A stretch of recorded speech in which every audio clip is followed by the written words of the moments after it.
Naghahanap ka ba ng matutuluyan dito sa Daet na maganda, modern, accessible, convenient at hindi rin mabigat sa bulsa? Alam nyo ba, may na-discover kami na apartment for rent na sa halagang 7,000 pesos lang ay may sarili ka ng unit at ang pinaka-the best pa, may installed na inverter aircon na kaagad sa bawat bedroom. Kung gusto mong malaman kung bakit sulit na sulit ang place na to, panoorin mo to. Alam nyo ba na may na-discover kaming apartment for rent dito sa San Gregorio, dito sa Barangay Mancruz, Daet, Camarines Norte.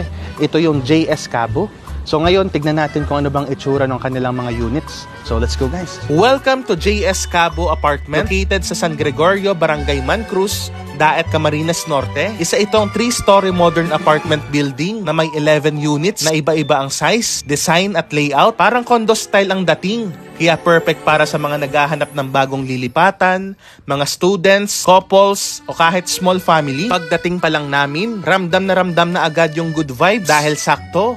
Ongoing ang blessing ng apartment kasama ang pamilya, mga kaibigan nila. Sama-sama silang nagdasal para sa isang maayos at magandang simula ng JS Cabo Apartment. Habang umiikot si Father sa bawat unit, bawat kwarto at bawat sulok ng building, makikita mo talaga yung dedication at pagmamalasakit ng may-ari para sa future tenants.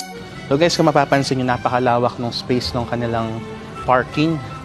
So kung meron kang sasakyan, may motorcycle ka, may kotse, meron sila ditong space na intended talaga para sa parking. Kitang-kita rin agad ang malawak na parking area na malaking tulong lalo na sa may mga sasakyan. Organized ang space at safe ang paligid, kaya kahit gabi, kampante kang mag-park dito. Maganda rin ang location nito dahil walking distance lang sa HP Hypermarket, mga convenience store, Nathaniel Hotel, mga gas stations at iba pang establishments. At kung pupunta ka sa sentro, nasa 8 to 10 minutes away lang ito. Isang sakay lang papuntang SM City Daet at Daet Sentro. Pagdating sa mismong building, modern ang design, maaliwalas kapag umaga, pero lalo itong pansinin kapag gabi dahil sa mga ilaw.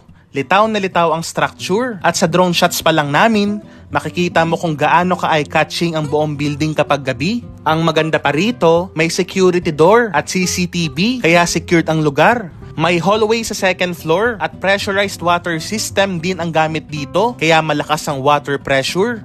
Mula sa gripo hanggang sa CR. Pumasok kami sa ilang units para silipin ang loob. Ang unit 2 ay spacious, malakas ang tubig, may 2 bedrooms at may space para sa living at dining area. Tignan natin kung anong itsura nitong unit 2 nila. Kitang-kita naman na napaka-spacious. Bedroom. Yan, meron ditong bedroom. At alam nyo ba guys, na napaka-astig dito dahil kapag nag-rent ka, meron ka ng sariling aircon. So, inverter yan, kaya mas matipid. Hindi mo na kailangan magpa-install ng sarili mong aircon dahil available na yan dito. Napakalawak dito. Pwede ka ditong magkaroon ng living area and dining area. And then, nandun yung kanilang sink para sa kitchen. So, para siyang condo type or condo style na apartment. Another bedroom, meron din sariling aircon. Tignan din natin yung kanilang comfort room. Makikita nyo guys, so, lakas ng pressure. And then merong shower. Ang Unit 4 naman sa second floor ay isa sa mga mas murang option. Spacious pa rin.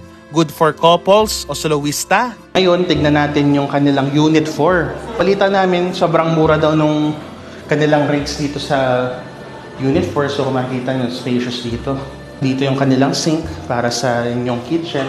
Lalo na kung solo kayo, bagay na bagay dito. Ito, pwede ditong maging bedroom ito. Bedroom or kaya maging living room, kayo na ang bahala kung anong klaseng patama nyo dito sa room na to. And then meron siya syempreng sariling inverter na air condition. And then ito pa yung isa sa pinakamaganda dito sa Unit 4. Meron siyang sariling terrace. Kung gusto nyo mag-relax dito, pwede. Pagdating naman sa third floor, ang standout sa lahat ay ang Unit 8 na napaka-spacious, may living room, aircon, CR at malaking terrace na talagang nagbibigay ng condo vibes. Pakita natin tong Unit 8. Pero guys, kung mapapansin nyo, meron sila ditong doorbell. Testingin natin. Yan. Working naman yung kanilang doorbell, kaya kung may visitor kayo, pwede. Napaka-spacious. Ang lawak dito. Kung mapapansin ninyo, nandito rin yung kanilang sink para dito sa kitchen ninyo. Then, pasok tayo dito guys. Ito pwede itong maging bedroom.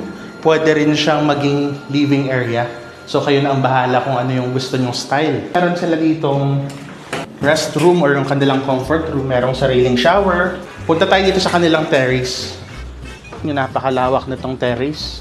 Alam mo, ilang steps na ako. Ang lawak talaga. So, pwede kayo ditong mag-bonding kung may mga kasama kayong mga barkada nyo or family, pwede dito.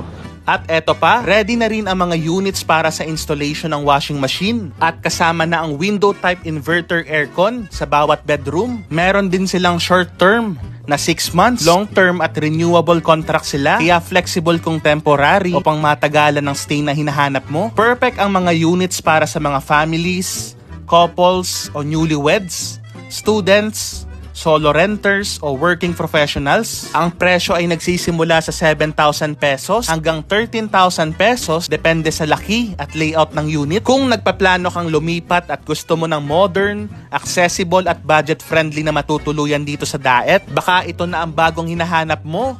JS Cabu Apartment, located sa San Gregorio, Barangay Mancruz, Daet, Camarines Norte. Kaya kung ako sa'yo, sugod na!